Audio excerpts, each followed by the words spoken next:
তখন আমার বয়স ২২। আমাদের ফ্ল্যাট তৈরি হচ্ছে। কিছুদিন আমরা একটা বাড়িতে ভাড়া থাকতাম। এক বিধবা মহিলার বাড়ি। একা থাকতেন তিনি।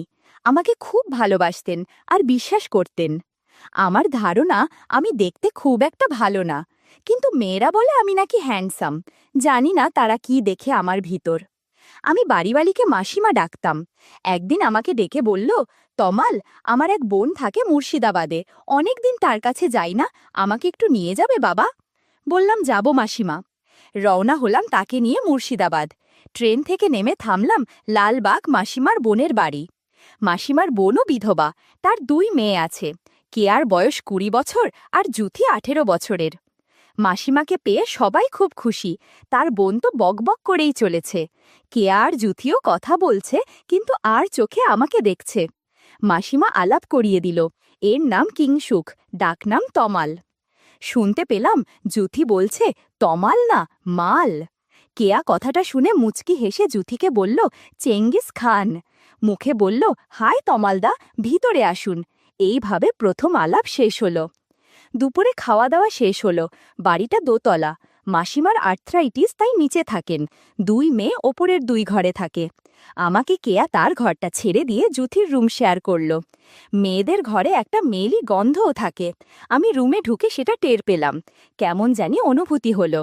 Single bed, reading table, attach bathroom, একটা আলনা, ওয়ার্ড্রপ আর একটা বইয়ের আলমারি।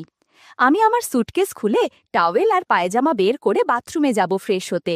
দেরি হয়ে গেছে বলে আগে লাঞ্চ করে নিয়েছি সবাই। এমন সময় কেয়া এসে বলল, আপনারা আসবেন আগে জানতাম না, তাই রুমটা ফাঁকা করতে পারিনি, একটু মানিয়ে নেবেন।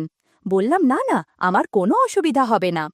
সন্ধেবেলা জুথি এসে বলল, চলুন তমালদা, বেরিয়ে আসি। হাঁটতে হাঁটতে হাজারদুয়ারির দিকে গেলাম ২ বোনের সঙ্গে। কেয়া বাঁ পাশে আর জুথি আমার ডান দিকে হাঁটছে। একটু পরে একটা ফাঁকা জায়গা এলো। জায়গাটা অন্ধকার, আবছা আলো রয়েছে।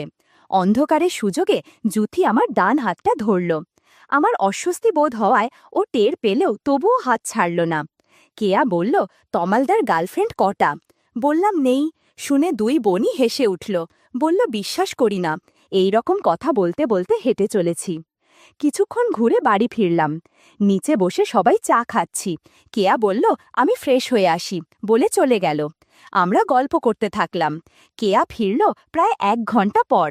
হেসে বললাম, বাথরুমে ঘুমিয়ে পড়েছিলে নাকি? ও কিছু বলল না, শুধু হাসছে, কিন্তু ওর চোখ মুখ কেমন জানি লাল হয়ে আছে, খুব ফ্রেশও লাগছে না।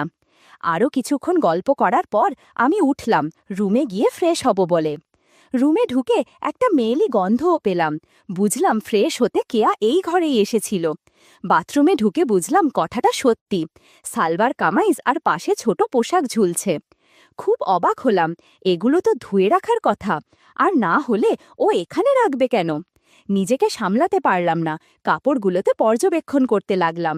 দারুণ একটা সুগন্ধ আছে। হঠাৎ কে যেন দরজায় নক করল। এবার কি আপনিও ঘুমিয়ে পড়লেন নাকি? জুথির গলা। বলল, দিদি ওর কাপড় ফেলে গেছে, আমাকে নিতে পাঠিয়েছে।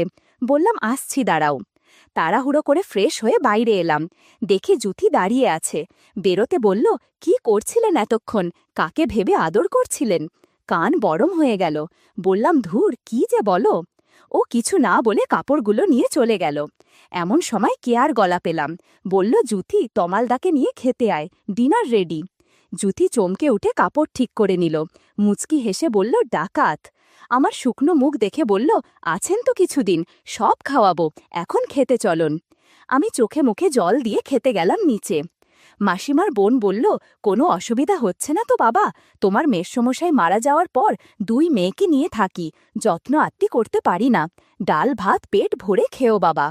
মুখে বললাম, না না মাসিমা, কি বলছেন এসব? আপনি এসব নিয়ে ভাববেন মা। খাওয়ার পর হাত ধুচ্ছি। জুথি এলো হাত ধুতে।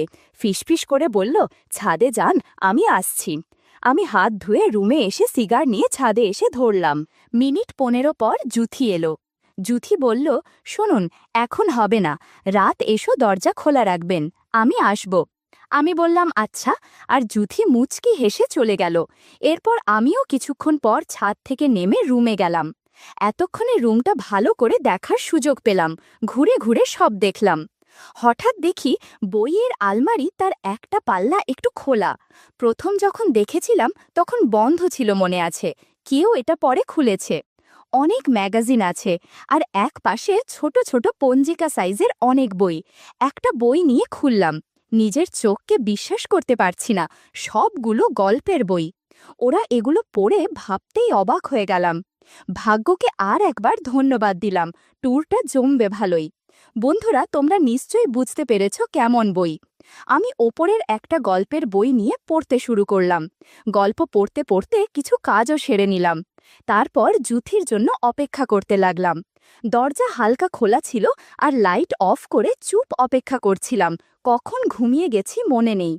হঠাৎ কিছু একটা হাওয়াতে ঘুম ভেঙে গেল। চোখ খুলে দেখি জুথি এসে কিছু করতে চাইছে। আমি একটু অস্বস্তিতে পড়ে গেলাম।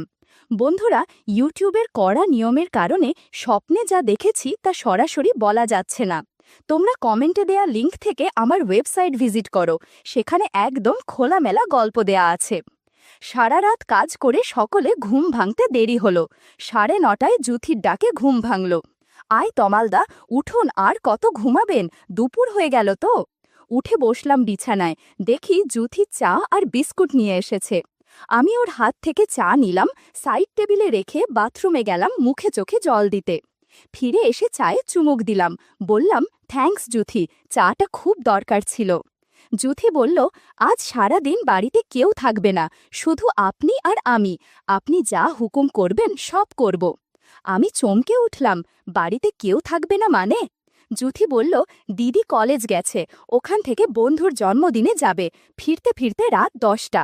মা আর মাসি একটু পরে বহরমপুর যাবে, ছোট মামার বাড়ি, 2 দিন পর ফিরবে। আপনাকেও নিয়ে যেতে চেয়েছিল। আমি বললাম, তমালদা থাক না, ওখানে ও কি করবে? এখানে থাকলে আমাদের পাহারাও দিতে পারবে, মুর্শিদাবাদটাও ঘুরে দেখতে পারবে, তোমরাও নিশ্চিন্তে কদিন ঘুরতে পারবে। তাই রাজি হলো। আমি বললাম, শিয়ালকে মুরগি পাহারায় রেখে যাচ্ছেন?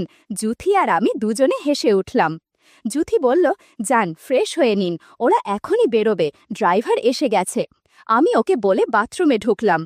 10:30 নাগাদ মাসিমারা রওনা হলো। আমাকে বলে গেল, তোমার ভরসায় রেখে গেলাম ওদের, সাবধানে থেকো। বললাম, চিন্তা করবেন না মাসিমা, নিশ্চিন্তে ঘুরে আসুন, আমি দুজনেরই খেয়াল রাখব। গাড়িটা চলে যেতেই জুথি দরজা বন্ধ করল। সাথে সাথেই কিছু ঘটনা ঘটল। ঘণ্টাখানেক পর দুপুর হয়ে গেছে। দুজনে স্নান করে দুপুরের খাবার খেয়ে নেব। সকাল থেকে লাঞ্চ পর্যন্ত 3 কিস্তিতে কাজ করেছি আমরা। এত কাজ করে দুজনে একটু ক্লান্ত হয়ে পড়েছিলাম। তাই লাঞ্চের পর কেয়া ঘরে, মানে যে ঘরে আমার থাকার ব্যবস্থা হয়েছে, সেখানে দুজনে গল্প করছিলাম। কেয়া ফিরতে এখনো অনেক দেরি, কেবলমাত্র 4টে বাজে। কেয়া ফিরবে 10টা নাগাদ। বললাম, একটা কথা জিজ্ঞাসা করব জুথি, রাগ করবে না তো? জুথি বলল, করো, রাগ করব না। বললাম, কতজনের সাথে সময় কাটিয়েছ আমার আগে? জুথি বলল, এটা কি বলবেই হবে? আমি বললাম, না না, তোমার ইচ্ছা হলে নাও বলতে পারো, তবে আমাকে বললে কোনো ক্ষতি নেই। একটু চুপ করে থেকে জুথি বলল, তোমার আগে 4 জনের সাথে সময় কাটিয়েছি। প্রথম সময় কাটিয়েছি আমার প্রাইভেট টিউটরের সাথে, আমাদের বাড়িতে পড়াতে আসত সে। তারপর দ্বিতীয়বার সময় কাটিয়েছি আমার এক জামাইবাবুর সাথে, তাদের বাড়িতে বেড়াতে গেছিলাম সামার ভ্যাকেশনে। তৃতীয়বার সময় কাটিয়েছি আমার বয়ফ্রেন্ডের সাথে। চতুর্থবার আমার কাজিন, মানে বড় জেঠুর ছেলের সাথে। পঞ্চম হলে তুমি। একটা কথা বলছি, তোমার সাথে থেকে আমার যতটা ভালো লেগেছে, অন্য কারোর সাথে থেকে ততটা ভালো লাগেনি। আমি বললাম, আর কেয়াও সম্ভবত অনেক মানুষের সাথে সময় কাটিয়েছে। জুথি বলল, ও আমার থেকে অনেক এগিয়ে আছে এই বিষয়ে। গল্প করতে করতে রাত হয়ে এলো। আমি আর জুথি ফ্রেশ হয়ে নিলাম। রাত 10টার আগেই কেয়া বাসায় চলে আসলো। ঘরে ঢুকেই আমাকে একটা ইশারা করল। বুঝতে পারলাম কাজের জন্য ডাকছে। আমিও তড়িঘড়ি পরে চলে গেলাম কেয়ার রুমে। এদিকে জুথি নিজের রুমে রেস্ট করছে। বেচারির ওপর দিয়ে অনেক ধকল গেছে। আমি কেয়ার রুমে যেতেই দেখি একটা হালকা নাইটি পরে বসে আছে। অনেক অজানা কিছু দেখা যাচ্ছিল রুমের মধ্যে। ধীরে ধীরে রুমের হাওয়া বদলাতে থাকে। এখানে ঘুরতে এসে আমার ভাগ্য বদলে যায়। একদিনে এত কিছু হয়ে যাবে কোনোদিন ভাবিনি। 40 মিনিট পর কেয়ার আম্মু আমাকে ফোন দিয়ে বলল, আমার 2 মেয়ে কি ভালো আছে বাবা? আমি বললাম, ওরা অনেক সুখে আছে মাসিমা, আপনারা চিন্তা করবেন না, অনেক যত্নে রেখেছি। আমার কথাগুলো কেয়া শুনছিল আর মুচকি হাসছিল। এভাবে ততদিন সময় কাটতে লাগল যতদিন না তারা বাড়িতে আসছে।